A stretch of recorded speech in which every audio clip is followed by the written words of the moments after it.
The hum of the Kujenga sliced through the pale sky of Illyra, a planet once shimmering with oceans, but now silenced by dust. Dr. Amari Cole stood by the viewport, tracing the horizon where the sand met the thin clouds like old scars. The sensors had detected remnants of civilization, structures buried under ash, signs of movement faint and irregular. He adjusted his wrist console, heart steady but expectant. For years he had studied extinction, but never had it looked back at him. The airlock opened with a hiss, and the scent of burnt minerals swept in. Amari stepped onto the surface, boots sinking into powder. Around him the remains of once towering domes lay shattered like hollow bones. The wind carried whispers, almost musical. He felt something ancient stirring, remnants of songs of life that refused to fade. Commander Tay Mbeki's voice crackled through the comms. "Cole, keep it short. We don't know what caused the famine. Biohazards could still be active." "Understood," Amari replied, scanning a collapsed shelter nearby. He moved carefully, guided less by instruments than by instinct. His grandmother used to say that silence is a kind of language, one that only the patient can understand. He ducked under a bent frame of metal and stopped. There, amid the rubble, was movement. Small, trembling, alive. A figure no taller than his waist, wrapped in cloth woven from threads that shimmered faintly blue. Her skin was thin and translucent, veins glowing softly beneath. Large amber eyes blinked up at him, frightened yet unbroken. Amari froze.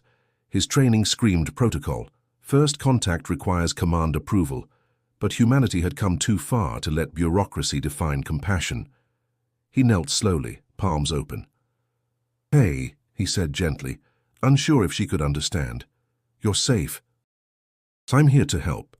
The child flinched, then reached toward him, fingers skeletal and shaking. When her hand met his glove, she whimpered, a sound between a cry and a song. Amari's heart clenched. "You're starving," he whispered. "We'll fix that." He carried her to the Kujenga under the orange dusk, her weight feather-light but heavy with consequence. As the ship's airlock sealed, Tay met him with a scowl. "What the hell, Cole? You broke isolation protocol." "She would have died," Amari said, setting the child on the medbay cot. "Look at her, Tay. She's a person, not a specimen." Tay exhaled through his teeth. "You think you're saving one child, but if she's contagious, you're risking all of us." Amari's gaze didn't waver. "Then let's find out. But we don't turn away from suffering. Not after everything our ancestors went through." Lindiwe Kora, the comms officer, peeked in. "She's beautiful," she murmured, handing Amari a hydration ampule. "Like she's carved from starlight. What's her name?" Amari looked at the child, who tried to form sounds but failed. "We'll ask her when she's strong enough," he said softly. As the med scanners began their analysis, Amari sat beside her. The soft hum of the ship wrapped around them like a heartbeat. Through the viewport, Illyra's sun sank behind dunes, its glow reflecting off the child's skin. She stirred, whispering a single word, barely audible, melodic. "Zuri." Amari repeated it under his breath, the name carrying warmth into the cold cabin. "Zuri," he said again, smiling. "You're safe now." He leaned back, exhaustion settling in. The Kujenga's engines murmured like an old lullaby, steady and protective. Somewhere deep within, Amari knew this act, this single choice of mercy, would ripple far beyond one life. He looked at the sleeping child, unaware that the world outside the hull had already begun to stir in response. Before the next day would dawn, hundreds of eyes would open, searching for the human who had dared to care. If you believe compassion still defines humanity, don't forget to subscribe for more stories that celebrate courage, unity, and the heart that beats behind the stars. The next morning, the Kujenga floated in quiet orbit above Illyra's dying plains. Inside the medbay, soft light pulsed against steel walls as the child, Zuri, slept under a thin blanket. Her breathing had steadied overnight, the faint glow of her veins dimming as nourishment returned. Dr. Amari Cole sat beside her, eyes heavy with fatigue but sharper than ever. He hadn't slept, not because he couldn't, but because the question gnawed at him. Had he done the right thing? Commander Tay Mbeki entered, his posture stiff, uniform crisp despite the sleepless night. "You know this is going to cause trouble," he said quietly. "Command already pinged us for a report. They want to know why we broke contact quarantine." Amari looked up, expression calm but defiant. "Then tell them we found life. Real life. Not data, not a sample. A child." Tay crossed his arms. "We came here to observe, not interfere. Compassion is noble, but it doesn't feed a crew if things go wrong." Amari's lips twitched into a small smile. "I grew up in New Lagos, Tay. We learned early that compassion is survival. You can't eat it, but it keeps you human." Lindiwe Kora entered, carrying a tray of nutrient packs. "Still arguing, huh?" "Maybe she can help us decide when she wakes up," she said with her usual warmth. Her braids were tied back, eyes bright with curiosity. "Look at her, Tay. She's not some alien monster. She's a child who got hungry." The commander sighed and leaned against the wall. "I'm not questioning your hearts, I'm questioning your math. One wrong pathogen, one unknown reaction, and this ship becomes a floating grave." Amari gently adjusted Zuri's blanket. The scanners cleared her. No viral markers, no biological hazards. "She's clean." Tay didn't answer immediately. He stared at the small alien girl, his face softening despite himself. Still, sometimes mercy costs more than cruelty. For a moment, no one spoke. The ship hummed around them, the only sound in a silence too full to bear. Zuri stirred, eyelids fluttering open. Her gaze darted between the three humans, uncertain. Her voice came thin and melodic. "Hun Gri." Lindiwe gasped softly, smiling. "She speaks." She handed Amari a small nutrient gel and he offered it carefully. Zuri sniffed it, then took a tentative sip. Her throat worked, slow and hesitant. Amari watched, heart swelling with quiet relief. "That's it. Easy." Zuri blinked up at him and said a word that made no sense. Soft, rounded, like wind over water. Amari didn't know its meaning, but the tone was gratitude. Tay watched from the doorway, arms slowly lowering. "You're already in too deep, Cole," he said, though his voice carried less bite. "When this goes sideways, and it will, you'll wish you'd listened." Amari turned, eyes steady. "If it means saving one life, I'll take that wish." After Tay left, Lindiwe stayed, sitting across from Amari. "You know," she said softly, "my grandmother used to tell me that when you save one child, the universe writes your name on its skin." Amari smiled faintly. "Then maybe this one will remember us kindly." They sat in silence for a while, watching Zuri drift back to sleep. The medbay lights dimmed automatically, and Amari's reflection shimmered faintly in the glass, tired, determined, and uncertain whether he'd just lit a beacon or a fire. Later, in his private quarters, he replayed the transmission logs. Command's terse messages flashed across the screen. "Await explanation, prepare for debrief." His fingers hovered above the console, then withdrew. Some truths couldn't be explained in reports. He opened his journal instead and whispered to himself, "Compassion is the one protocol they'll never understand." Outside, Illyria's barren surface glowed faintly under the dying sun, and deep below, the scanners detected faint thermal signatures spreading, unseen, slow and moving toward the ship. Amari didn't know it yet, but kindness had already sent ripples through the sand. The air aboard the Kujenga carried an almost imperceptible tremor, like the ship itself was holding its breath. Amari stood in the observation bay, eyes fixed on the surface of Illyria below. What had been silent wasteland now pulsed with faint signs of movement, small heat signatures flickering across the scanner's hollow display. "Run it again," he said quietly. Lindiwe's fingers danced across the console. Same results, dozens of contacts, maybe hundreds. They weren't there yesterday. Commander Tay joined them, his face grim. "Then it means we woke something up." Amari's throat tightened. He thought of Zuri, still resting in the medbay, her breathing steadier now, her glow brighter. The idea that his act of kindness might have drawn an unknown response gnawed at him. "Could be atmospheric interference," he offered weakly, though he knew it wasn't. Or it could be her people, Lindiwe said softly. Maybe they felt her presence again. Tay shot her a look. Or maybe they're reacting to a foreign signal from our ship. Either way, we follow protocol. No ground contact until we know their intent. Protocol, Amari echoed almost bitterly. Funny how that word always means waiting until it's too late.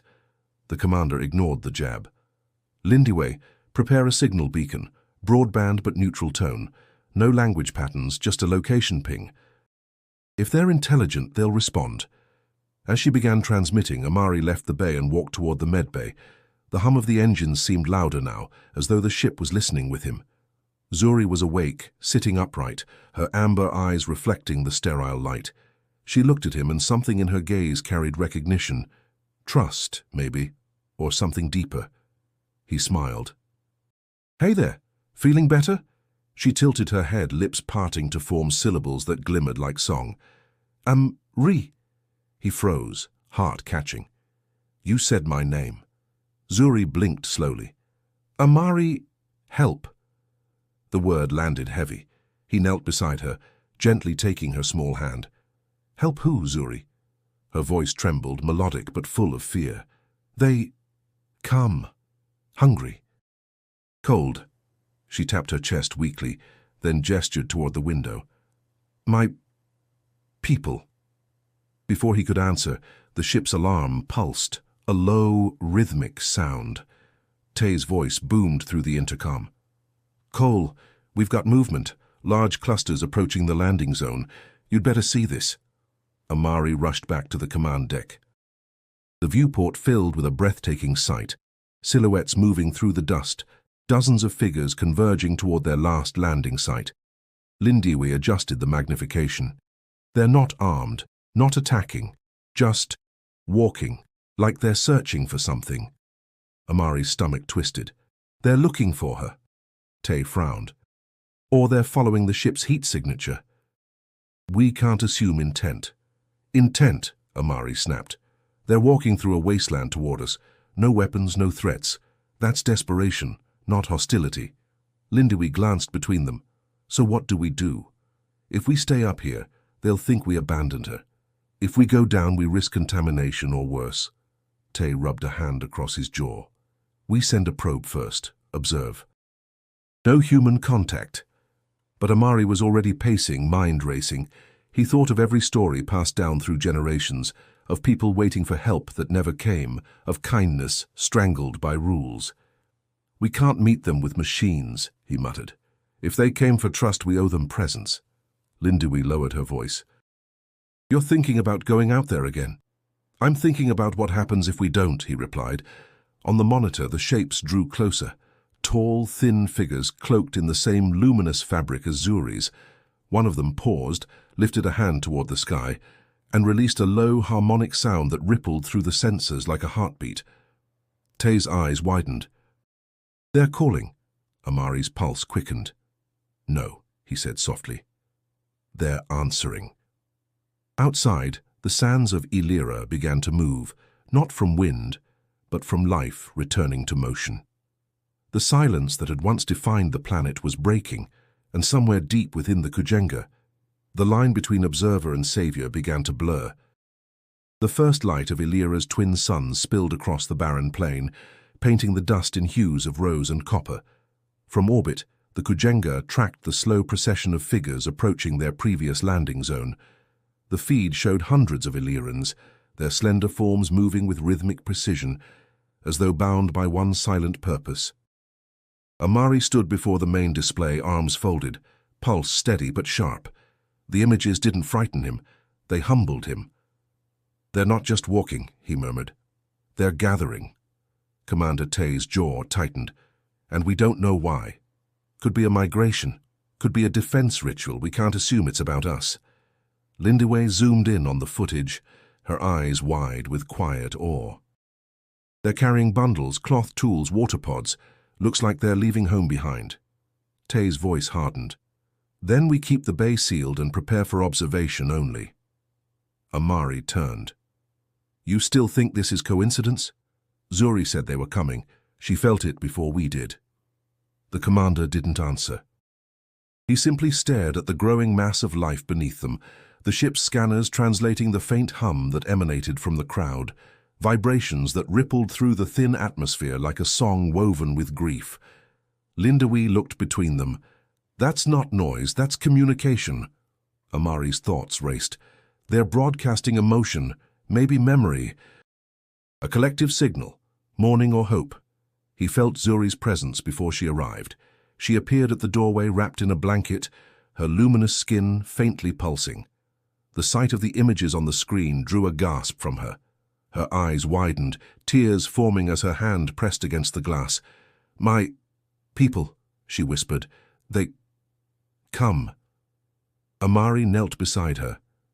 "Zuri, can you talk to them? Can they hear you?" She shook her head slowly. "No words. Only heart." She tapped her chest again, then pressed her palm to the console. The sensors flickered. A low hum spread through the deck, matching the distant resonance of the Illyrans below. Lindewee's voice was barely a breath. "She's sinking with them." For a moment the ship felt alive, vibrating in unison with the sound outside. The hum became a rhythm, and in it, Amari sensed both sorrow and recognition, like a community singing its dead awake. Tay broke the spell. "Enough. She's affecting the sensors. Shut it down before she overloads the comms." Amari rose slowly. "She's not harming us, Tay. She's connecting." The commander's expression softened for a heartbeat, but duty overruled doubt. "You think compassion can solve everything? Out here it gets you killed." Amari met his gaze. "It's the only thing that's kept us alive this long." Lindewee cleared her throat. "You might want to see this." She expanded the scan field. "They're forming a perimeter around our last landing site. No weapons detected." "They're waiting." Amari exhaled deeply, the realization hitting him with quiet gravity. "They've come for her, and maybe for us." Zuri's small voice broke the silence. "Hungry, but not for food." Tay frowned. "Then for what?" Zuri looked up, eyes bright like molten amber. "For hope." The word settled heavy in the cabin. Amari turned back to the display, watching the endless wave of Illyrans standing in the open. The crowd didn't chant or move. They simply existed, hundreds of lives bound by a shared need to be seen.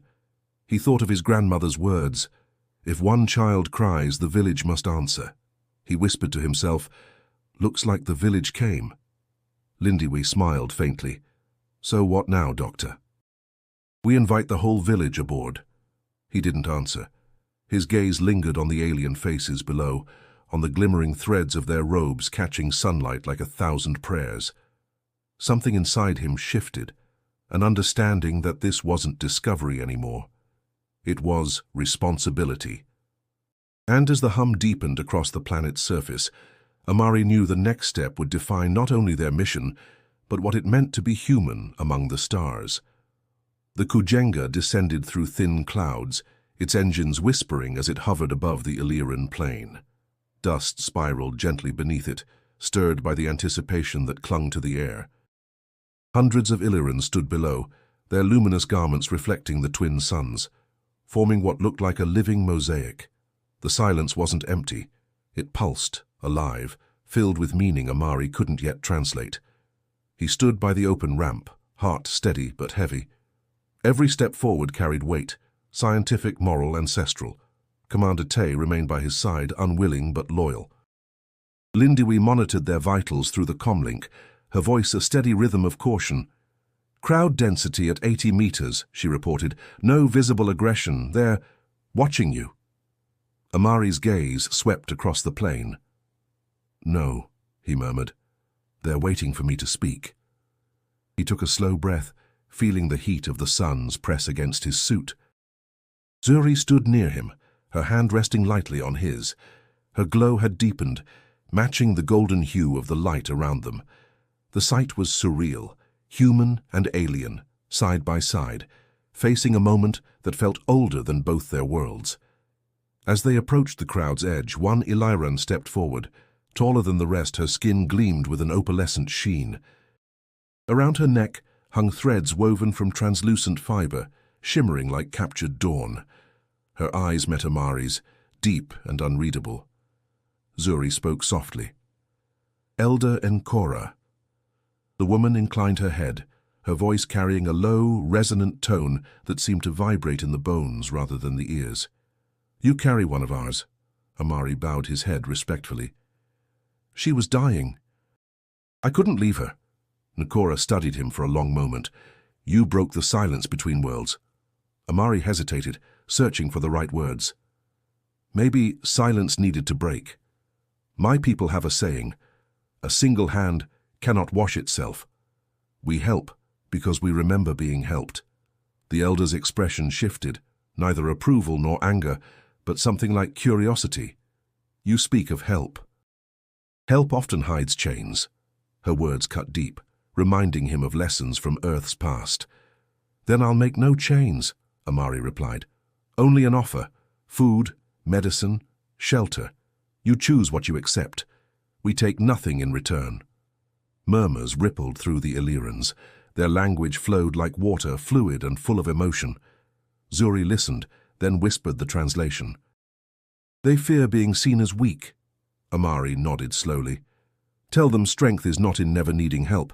It's in surviving long enough to ask for it." Tay's voice came through the comm softly.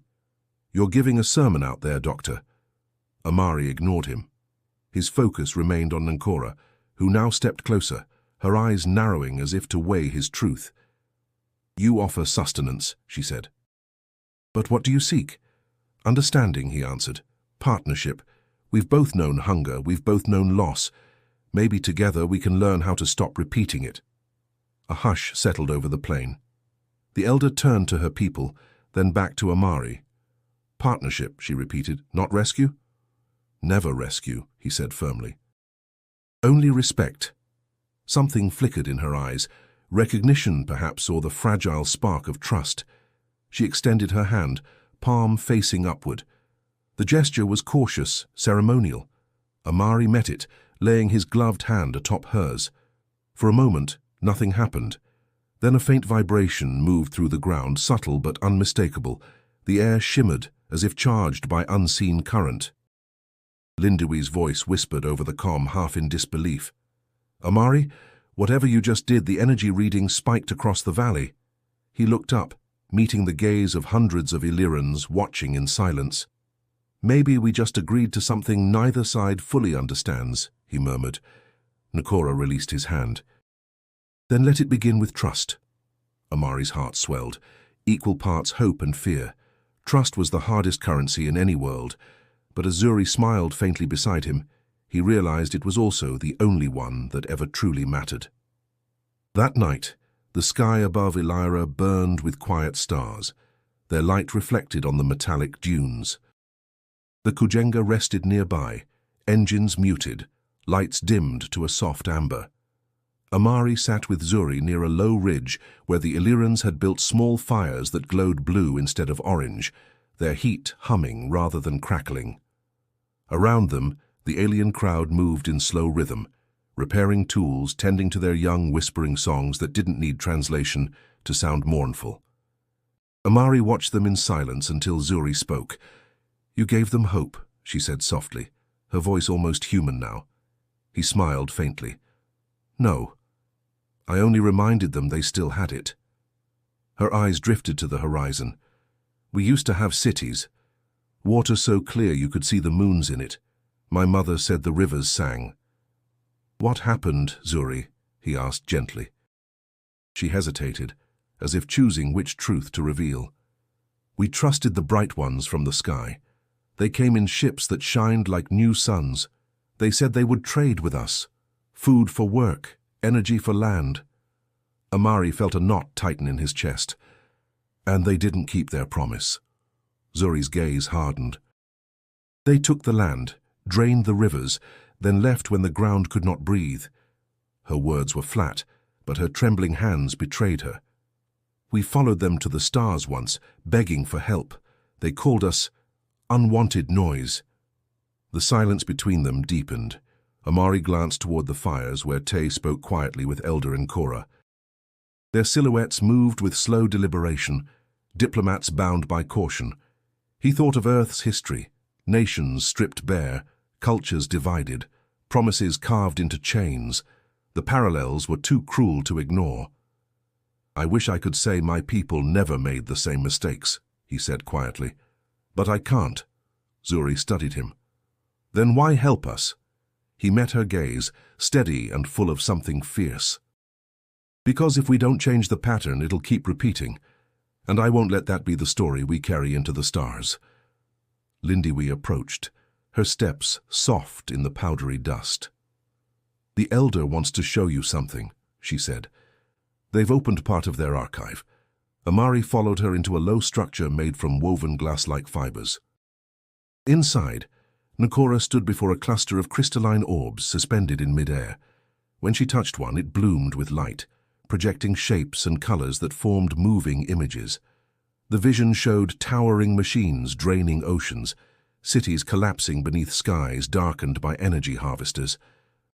Amari's breath caught as he recognized the insignia of a known interstellar trade syndicate, a human-led one, banned decades ago but evidently never gone. Tay's jaw tightened beside him. "Those are Terran emblems," he muttered. "Old corporations, but still human." Nakora turned toward them, her tone even. "Your kind broke our world, then vanished." "Until you returned, carrying a child of Illyria and a promise of mercy." Amari's stomach turned cold. "That wasn't us. That was before my time. Before our reforms." Nakora's eyes softened, not with forgiveness, but with weary understanding. "History does not care for time. It remembers faces." Lindiwe swallowed hard. "So now they see us as both savior and ghost." Amari stepped closer to the orb, the images flickering against his skin. "Then I'll make sure we're remembered differently. Tell them this time we came not to take, but to heal." Zuri touched his arm. "Words are wind, Amari. They will believe when they see." He nodded slowly. "Then I'll show them." Outside, the wind shifted, carrying faint echoes of the Illyrian's song. It was a melody of loss, but within it pulsed something new, a note of cautious hope. Tay glanced toward the horizon. "You just picked a fight with ghosts, Doctor." Amari's reply was calm, resolute. And then it's time the living started answering them. Morning on Illyria arrived without color. The suns dimmed behind a veil of dust. Amari walked alone along the ridge above the Illyrian encampment, thoughts heavy as the ground beneath his boots. He'd seen the archives, the proof of human greed written across alien ruins. Every step he took now felt like walking through a graveyard his ancestors had built. In the distance, Zuri's people worked quietly, repairing shelters, tending the weak, sharing what little they had. The rhythm of their cooperation reminded him of home, of New Lagos in the old days, when people rebuilt after storms with hands that never gave up. The scent of smoke in the thin air carried him back to childhood, his mother's small kitchen, the hiss of frying plantain, the laughter that refused to die even in poverty. He heard her voice again in his memory. "Amari, we carry the past not as chains, but as roots.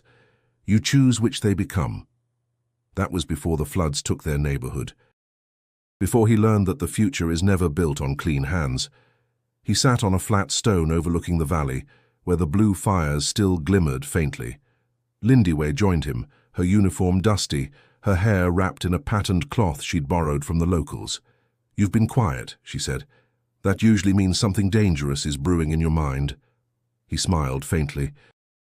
"Just thinking about the past." "Yours or theirs?" "Both," he replied.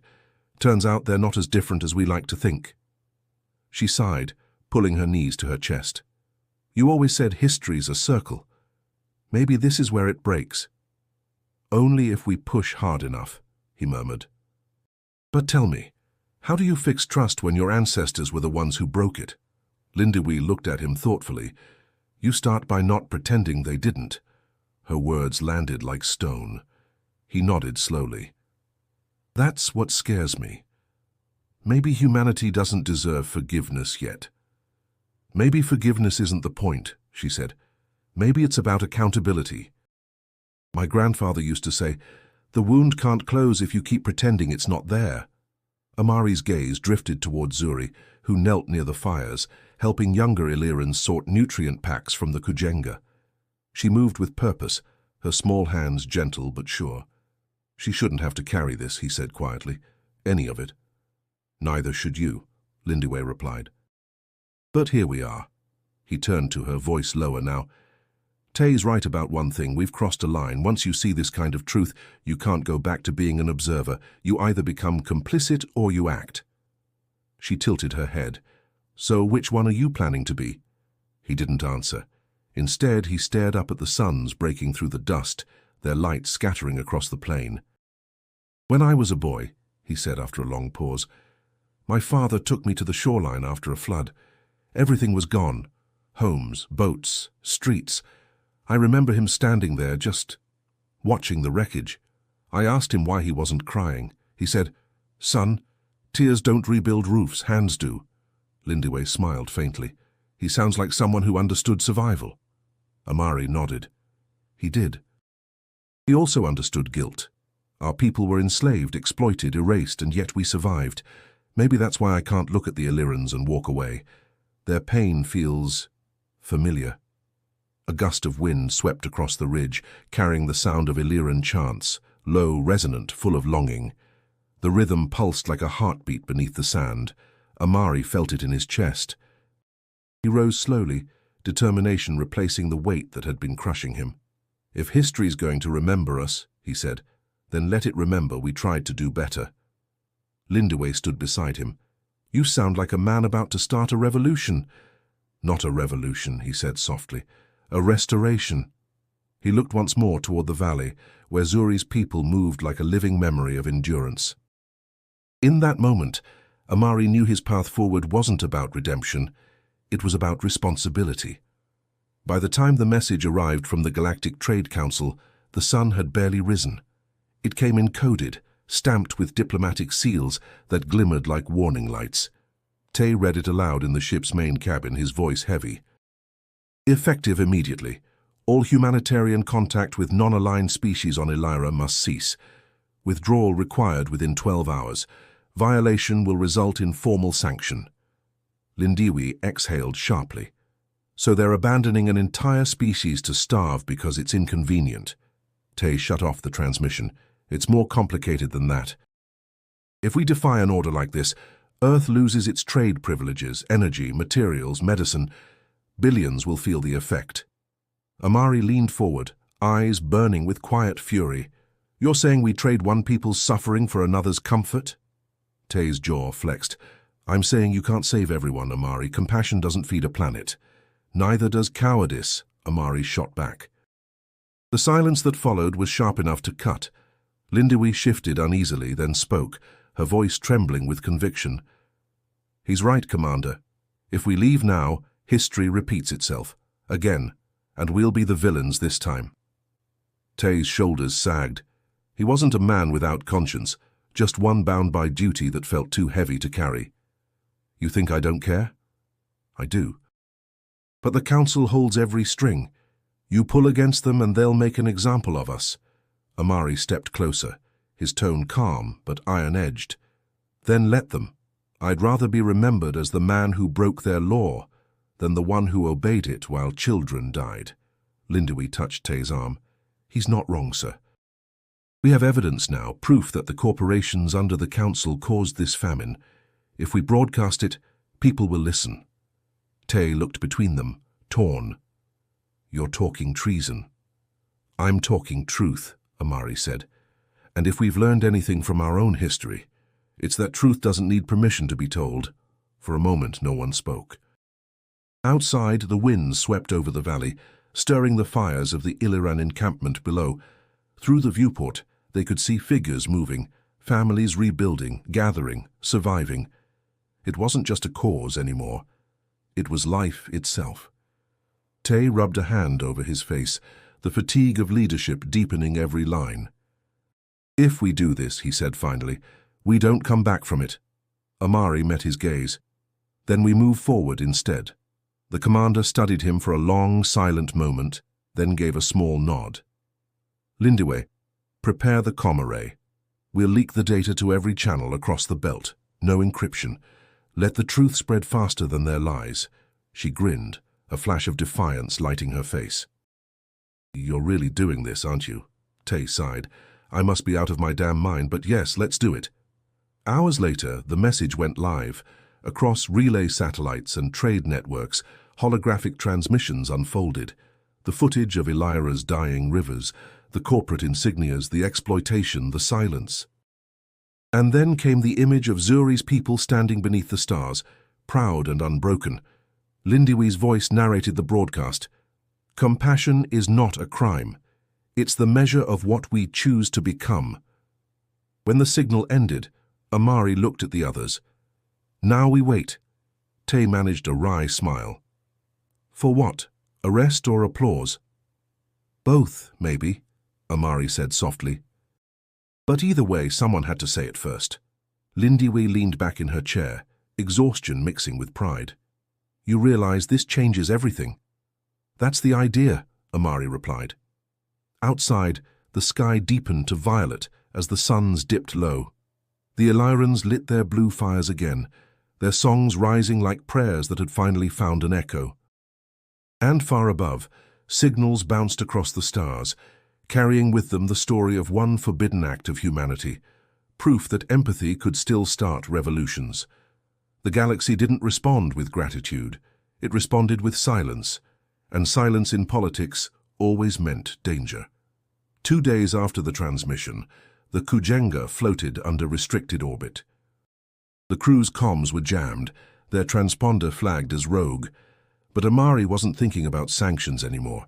He was thinking about survival, Zuri's, her people's, and whatever remained of their mission. Lindiwe read the encrypted updates on her console, eyes scanning fast. Council's blacklisted us. Every port from Mars to Meridian Station just cut us off. We're ghosts now. Tay's voice came low, measured. Then we act like ghosts. Ghosts don't beg for permission. Amari looked toward the planet below, where the Illyrans were gathering in new formations. We can't stay here, he said. They know our location. The Council will send someone soon. Tay folded his arms. And what do you suggest? We can't take hundreds aboard. The ship's systems would collapse under the weight. Amari turned to him, eyes bright with purpose. Not hundreds. All of them can't leave. But we can save their children. Zuri's generation. The ones who can rebuild somewhere new. Lindiwe's lips parted. You're talking about an evacuation. An exodus, he corrected softly. A rebirth. The word hung in the air like a spark refusing to die. Tay paced, wrestling between duty and conscience. Moving them would require stealth transports, energy shielding, off-grid supply lines. That's not a rescue mission, it's a rebellion. Amari's reply came steady, unwavering. Then we rebel. He opened a holographic map of the nearby systems. One star pulsed faintly on the far edge of the grid. This one. Yara 3. Terraforming colony abandoned 30 years ago. Atmosphere stable, resources viable, population 0. They could start again there. Lindiwe frowned. Even if we reach it, how do we move them without being detected? The Council's drones sweep this sector daily. Amari pointed to the Illyran Valley. They've been hiding under that desert for decades. If anyone knows how to move unseen, it's them. We follow their lead. Later, as dusk settled over Illyra, Amari and Zuri walked through the camp. The Illyrans had begun constructing something remarkable, large fabric domes shaped like shells, woven with minerals that refracted light. Beneath them, clusters of glowing seeds pulsed like tiny hearts. Zuri explained softly, they are homes, portable, light enough to fly with the wind. Amari smiled. Your people are engineers. She tilted her head. We were dreamers once, engineers, artists, healers. Then hunger taught us to forget. He placed a hand on her shoulder. Maybe now you'll remember. Back aboard the Kujenga, plans began to take shape. Lindiwe coordinated resource drops. Tay rerouted power systems to mask their signal. The ship's corridors buzzed with renewed purpose. Defiance sharpened into resolve. When exhaustion finally forced them to pause, Tay spoke quietly to Amari. "You're aware this could end us, right? No reinstatement, no home to go back to." Amari nodded.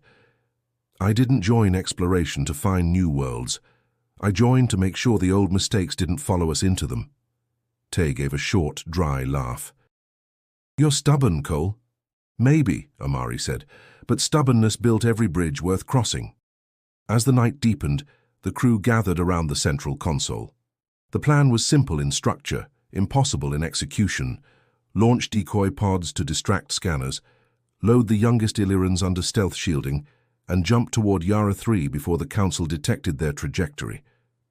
Zuri stood among them, small but unshaken. "My people trust you," she said quietly. "If we go together." Lindiwe smiled faintly. "You sound like him." Zuri looked up at Amari. "Then maybe that's good." Amari felt the weight of her words settle deep within. It wasn't just a rescue anymore, it was inheritance. Humanity had been given another chance to decide what kind of ancestors they wanted to be. He met Tay's gaze. "Prepare the engines. Tomorrow we move." The commander nodded once, then let history watch. Outside, the twin suns dipped beneath the horizon, and the desert glowed faintly with the light of hundreds of portable domes. Hope had taken shape, and it was ready to run. The Kujenga rose into Illyra's pale morning sky, engines muted to a whisper. Below, the valley of domes shimmered like a field of fireflies, an entire people preparing for flight. Amari watched through the viewport, heart steady, yet clenched. Everything they'd built, every risk taken, had led to this fragile moment.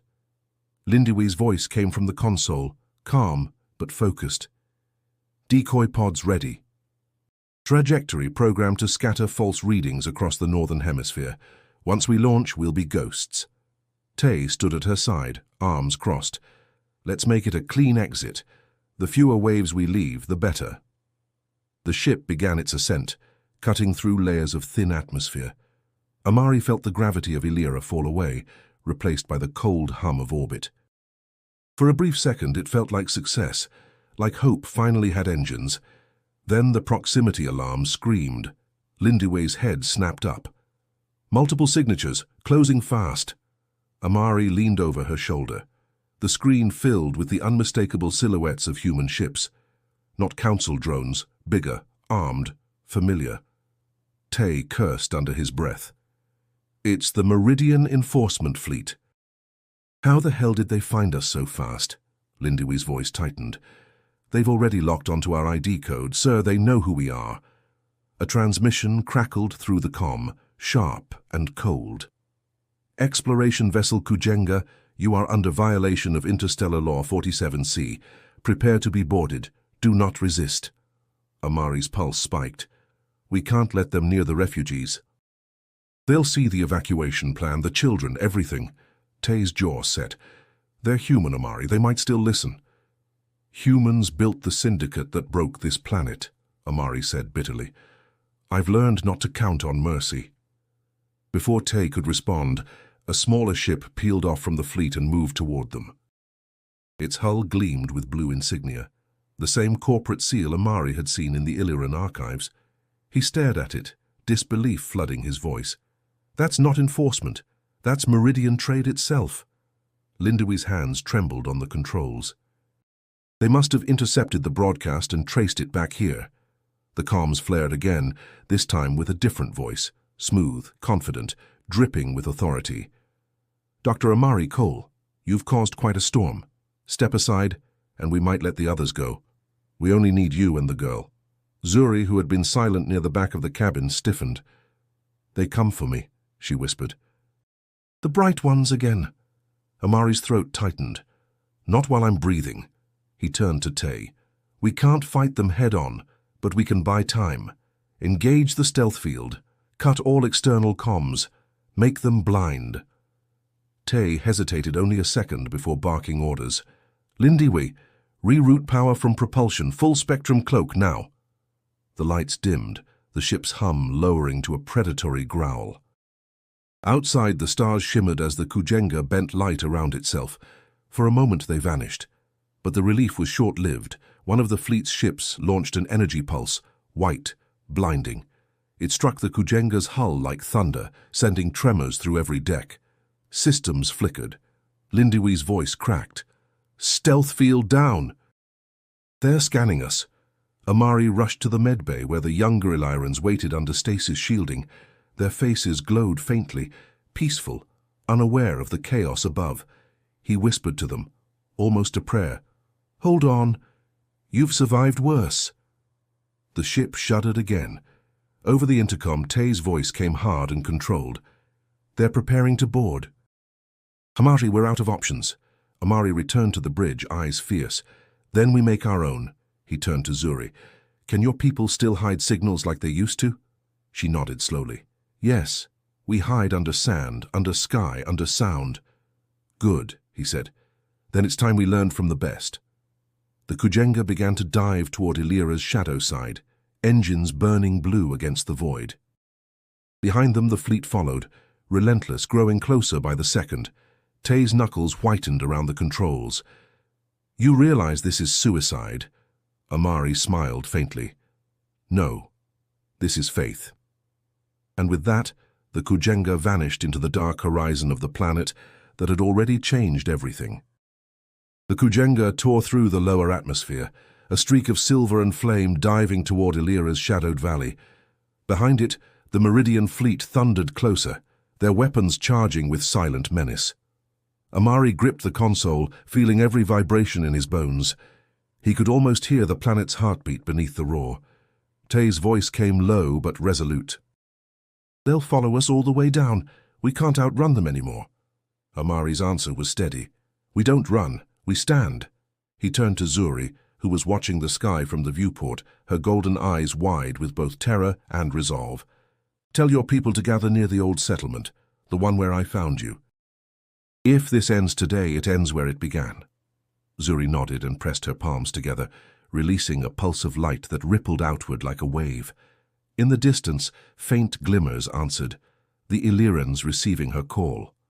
The Kujenga landed hard, dust swirling in red spirals around its hull.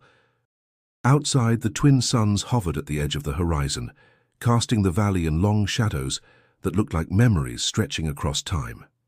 As the crew disembarked, the Illyrans emerged from the dunes, hundreds of them, silent and unarmed. Their presence was not defiance but dignity, a gathering of faith. The air itself felt charged, alive with the tension between fear and courage. Lindiwe adjusted her communicator nervously. "We've got 15 minutes, maybe less, before they reach us. Their scanners have already locked on." Tay looked at Amari. "What's the plan?" Amari's gaze didn't waver. "We talk." Tay blinked. "You want to negotiate with armed fleets?" "Words have outlasted every empire," Amari said. "Maybe they'll reach one more mine today." The first of the Meridian ships broke through the clouds, descending in formation like a storm of steel. Dust exploded outward as they landed, surrounding the Kujenga and the Illyran crowd. Troopers poured out, human, armored, faceless. At their center stood an officer in dark blue, his insignia gleaming with authority. "Doctor." "Amari Cole," the officer called out, voice amplified through his helmet.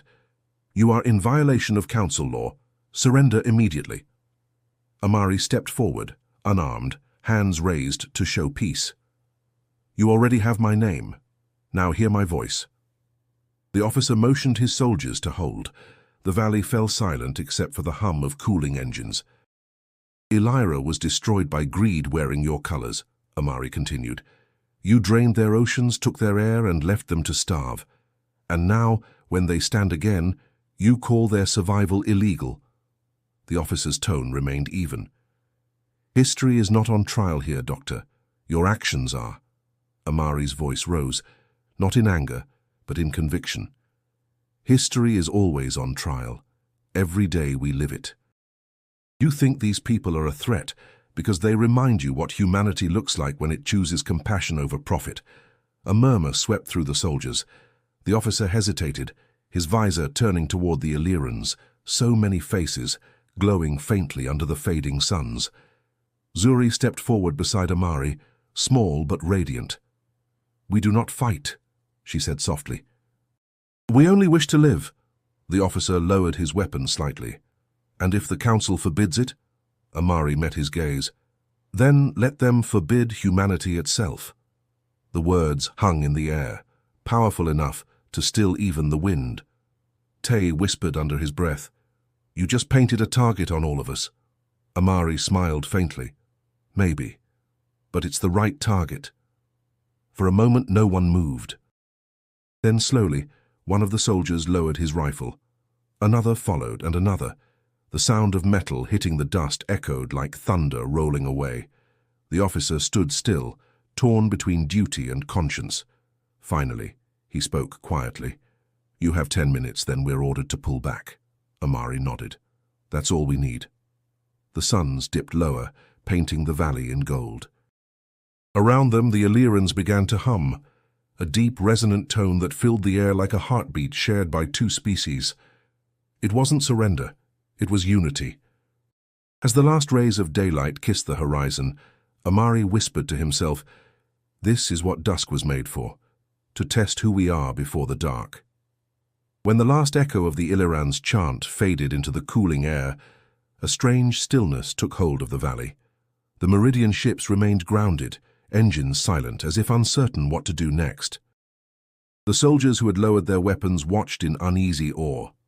For the first time in centuries, Illyria was not under command or occupation, it was simply listening.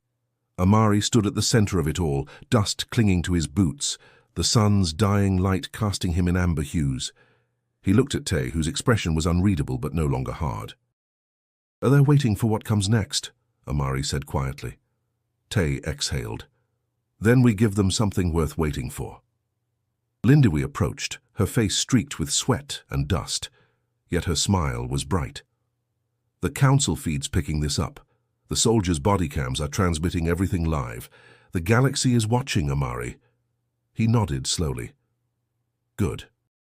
Then let them see what cooperation looks like." Zuri stepped forward beside him, holding one of the Illyran crystals, small, translucent, glowing faintly blue. "This is our life stone," she explained softly. "It remembers the soil, the air, the songs of home. It grows when shared." Amari took it carefully. The warmth pulsed against his skin, rhythmic, alive. "You said your people were dreamers once," he murmured. "Let's dream again." He looked to the officer who still stood with his troops, conflicted, yet listening. "Your fleet came here expecting war," Amari said, "but what you found is the reason we ever left Earth, to meet life, not to end it. Help us rebuild this world instead of burning another."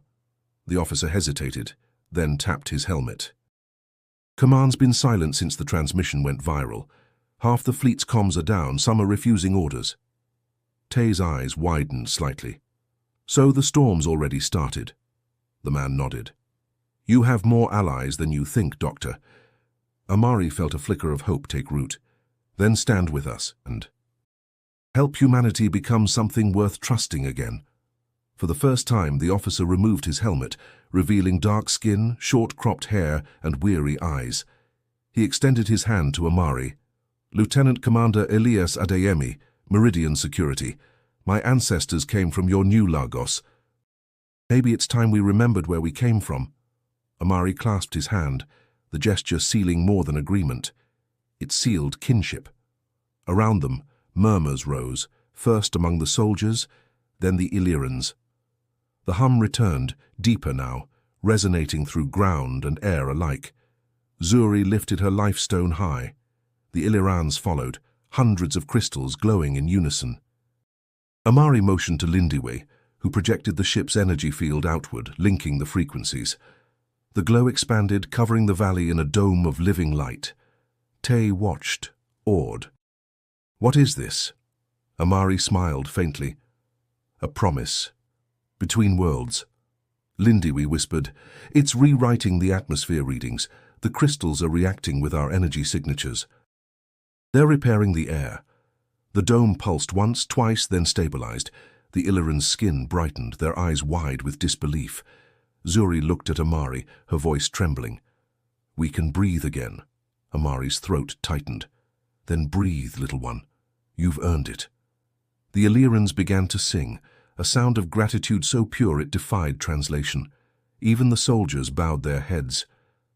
And somewhere in that melody, the boundaries between human and alien dissolved completely. Tay turned to Amari, eyes wet despite himself.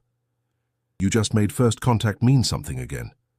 Amari shook his head softly. No, Tay. They did. We just finally listened.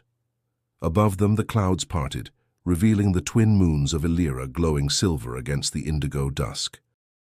The hum of the kujenga joined the harmony, a mechanical voice blending with the organic chorus. For the first time since humanity had crossed the stars, the word union felt less like a treaty and more like a truth. And as Amari stood amid two civilizations learning to breathe together, he realized that compassion had done what no weapon or law ever could. It had rewritten destiny. News of the Illyran Union spread faster than any fleet could travel. Within hours, feeds across the galactic network lit up with images of glowing blue domes, human soldiers laying down their rifles, and Amari's voice echoing through the stars. Some called it treason. Others called it the rebirth of humanity's conscience. Back aboard the kujenga, silence filled the command deck as updates streamed across Lindiwee's console. Every major outlet's running the footage, she said, scrolling rapidly. The Council's calling it unauthorized diplomacy, but the public, they're calling it the Second Dawn. Tay leaned back, rubbing his temples. Second Dawn, that's poetic and dangerous. You realize what this means, Cole? You're not just a scientist anymore, you're a symbol. Amari's expression was unreadable. Symbols don't matter, actions do, Lindewee smirked. Tell that to the millions already wearing shirts with your face on them. He blinked. You're joking. Dead serious, someone on Earth printed your speech over the image of the twin suns. Hashtags, quotes, entire songs. Amari, you've gone viral across 5 worlds. Tay shook his head in disbelief. A cult of personality, just what we needed. But Amari wasn't listening. His mind was elsewhere, on Zuri, who stood at the viewport, watching the dawn rise over her mended world. Her reflection in the glass shimmered faintly, the light of her crystal pendant matching the colors of Illyra's sky. They're rebuilding, she whispered. The air feels warm again. He stepped beside her. You did that, Zuri. You and your people. We only helped you remember how. She smiled faintly. And now your people must remember too. Her words lingered. Amari turned away, uneasy.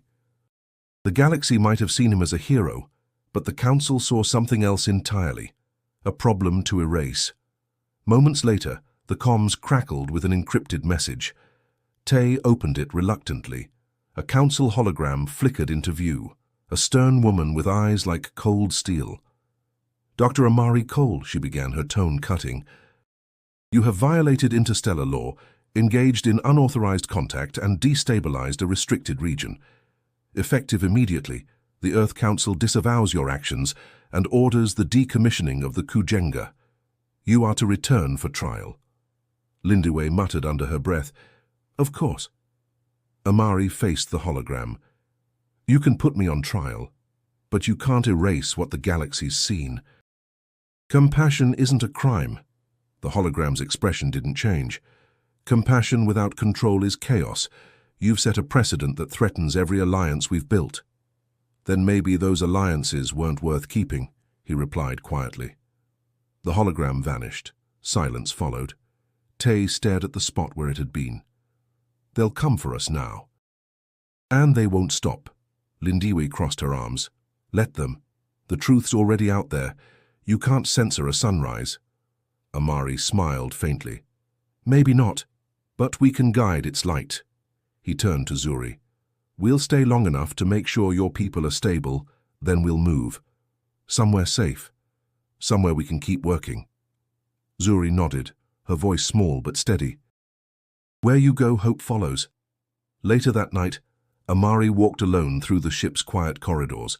His reflection followed him in the dim lights, part scientist, part outlaw, part reluctant messenger of change. He thought of his grandmother's words, still echoing like a prayer. I am because we are. He whispered them aloud. And we are because we care. In the distance he could hear the hum of Illyrian songs drifting through the comm relays, a melody of healing spreading across frequencies meant for war. Lindiwee's voice broke through the silence. Amari, the council just blocked our signal. He smiled to himself. Then we'll find another way to speak. And as the Kujenga prepared to lift once more into the stars, the truth had already taken root, an idea too vast to silence, too human to die. The air over Illyria was clean again. Soft winds brushed the valley, carrying scents that hadn't existed for decades. Moist earth, budding vegetation, the promise of renewal. The Illyrians moved through their settlements with quiet determination, rebuilding homes from living crystal and song-reactive fibers. Every breath they took was a small miracle. Amari stood at the edge of the plateau, overlooking it all, his gaze tracing the horizon where the twin suns merged into a single band of light. Behind him the Kujenga waited, its engines silent but ready. His heart felt heavier than it had during battle. Hope, he realized, was far weightier than survival. Zuri approached, her pendant glowing softly. "The skies no longer taste like dust," she said with a small, proud smile. "My people can dream again." Amari nodded, trying to match her smile but failing. "Dreams are powerful. Just promise me you'll protect them." She tilted her head. "You sound like someone saying goodbye," he exhaled. "Maybe I am." Tay and Lindewee joined them, walking side by side. Tay's uniform was faded now, stripped of insignia. "We've set the coordinates," he said. "Once we launch, there's no coming back. The council's marked us as fugitives." Lindewee looked at Amari. "You sure about leaving?" "You could stay here, teach them, help rebuild." Amari shook his head. "If I stay, the council will come looking. They'll see Illyria as proof of defiance, not survival. But if we leave, they'll lose their target." Tay's brow furrowed. "You're buying time for them." "I'm buying them a future," Amari corrected. The silence between them was thick with understanding. Lindewee finally spoke, her voice soft. "Where will we go?" Amari's eyes lifted toward the stars. "Wherever hope is needed next." Zuri looked down, struggling to hold her composure. "Will you come back?" He knelt so their eyes met. "One day. But by then, I want your people to be strong enough not to need me." She hesitated, then pressed her crystal pendant into his hand. "So you remember us." The light from it pulsed gently against his palm, warm and alive. "I couldn't forget if I tried." The farewell gathering began as the suns dipped lower. The Illyrians assembled along the valley, their hum resonating like wind through stone. Nkora stepped forward, her expression solemn but kind. "You gave us breath," she said. "We give you blessing." "Go with our song." Amari bowed deeply. "We gave you nothing you didn't already carry. You only needed to remember who you were." Tay clasped Nkora's arm respectfully. "Take care of this world, Elder. It's too rare to lose again." As the Kujenga's engines ignited, the valley shimmered with blue light. Lindewee wiped a tear before it could fall. "How you realize," she said, forcing a laugh, "you've officially started a movement." Amari smiled faintly. "Then let it move faster than hate." The hum of the Illyrian song rose higher, layered and beautiful, following them as the ship ascended. Zuri's small figure stood below, her pendant's twin glow visible even through the dust. Inside the cockpit, Tay looked over the controls, his tone softer than usual.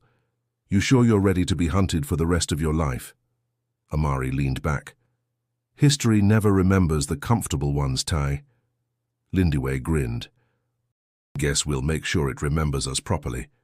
As Illyria shrank below, Amari pressed Zuri's pendant against the console, letting its faint rhythm sync with the ship's hum. The pulse of life merged with the mechanical heartbeat of the Kujenga, human and alien frequencies blending into one. He whispered quietly, almost to himself. "Farewell isn't an ending, it's a promise." The stars opened before them, vast and silent. Behind, a healed world glowed faintly in the dark, proof that compassion had power greater than any empire's law. Ahead, the unknown waited, beautiful, infinite, and full of consequence. And for the first time, Amari smiled without hesitation. The universe no longer felt empty. It felt alive. The Kujenga drifted in silent orbit above a nameless moon, far beyond the Council's reach. Its hull bore scars from flight and pursuit, yet its engines hummed steady, like a heart that refused to quit. Amari sat alone in the observation chamber, Zuri's pendant resting in his palm. Its glow pulsed faintly, syncing with his breath. Every beat reminded him that compassion had survived the storm. Lindiwe entered quietly, carrying a data pad. "Transmission from Earth's public networks," she said. "You might want to see this." Amari took it, eyes scanning the feed. The screen flickered with images. New Lagos, Accra, Kingston, Nairobi. Crowds in the streets, murals of Illyrian children painted across walls. Words pulsed beneath them in countless languages. "We are because we are." He exhaled slowly. "Ubuntu, carried by starlight." Lindiwe smiled faintly. "They're calling it the Bridge Movement. Scientists, teachers, even council workers. They're defying orders, forming independent coalitions. Human and alien aid groups are linking up across sectors." "You started something bigger than any government." Amari set the pad down, thoughtful. "No, we just reminded people what humanity looks like when it remembers its roots." Tay's voice came from behind them, gruffer but softened by pride. "You might want to hear this too." He tapped his communicator, and a transmission played, a young girl's voice, trembling but full of conviction. "This is Zuri of Illyria. To the children of Earth, I see you. You helped us remember the sky. One day we'll help you remember the stars." The words hit Amari like sunlight after long night. He closed his eyes, smiling. She kept her promise. Tay crossed his arms. "So what now, Doctor? You've rebuilt a world, shaken a council, inspired a generation. What's left?" Amari looked out the viewport where stars bled into the infinite dark. "Now we build the bridge," he said. "For real." Lindiwe tilted her head. "A physical one?" "A network," Amari clarified. "A shared station between worlds, built not by governments but by people. Scientists, traders, artists, healers. A place where no one species decides who belongs." Tay raised an eyebrow. "You're talking about rewriting interstellar order." "I'm talking about rewriting memory," Amari replied. "Every empire fades, but stories, they endure." He turned to the window again, watching a small Illyrian transport emerge from hyperspace, its hull gleaming with new life. "That's what the bridge is, not steel, not code, understanding." Lindiwe stepped closer, voice gentle. "You think they'll let us build it?" He smiled faintly. "They can't stop it, it's already begun." The console chimed softly, signals from different systems, human and Illyrian alike. Uncoordinated, imperfect, but alive. Cooperation sprouting like wildflowers in cracks of concrete. Tay sighed, shaking his head. "I'll admit it. You did it, Cole. You made empathy contagious." Amari chuckled softly. "The universe needed a fever of kindness," Lindiwe laughed. "And now you sound like a poet." "Maybe we all are," he said. "Every choice, every act, it's a line in the same poem. We just forgot how to read it together." For a moment, none of them spoke. The hum of the ship filled the silence, steady and rhythmic, like a heartbeat echoing across space. Finally, Amari tapped the console. "Record new entry. Message to all colonies and allied systems." He took a breath, eyes steady. "This is Dr. Amari Cole of the Kujenga. We are not exiles. We are builders. Between every world we've divided, there still runs the bridge of shared humanity. Let's cross it together." He paused, voice lowering. "If you believe the future still belongs to those who choose compassion over fear, join us." The transmission ended. A hush lingered. Lindiwe smiled softly. "You just started the next chapter." Amari turned toward her, eyes calm. "No, we just finished the first."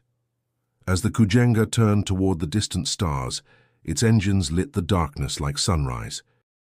The bridge was no longer an idea. It was a living pulse connecting countless hearts across the void. And as the light spread through the cosmos, humanity took its first true step toward becoming what it was always meant to be. If you believe compassion can still change worlds, subscribe and follow the next story, where hope keeps building one bridge at a time.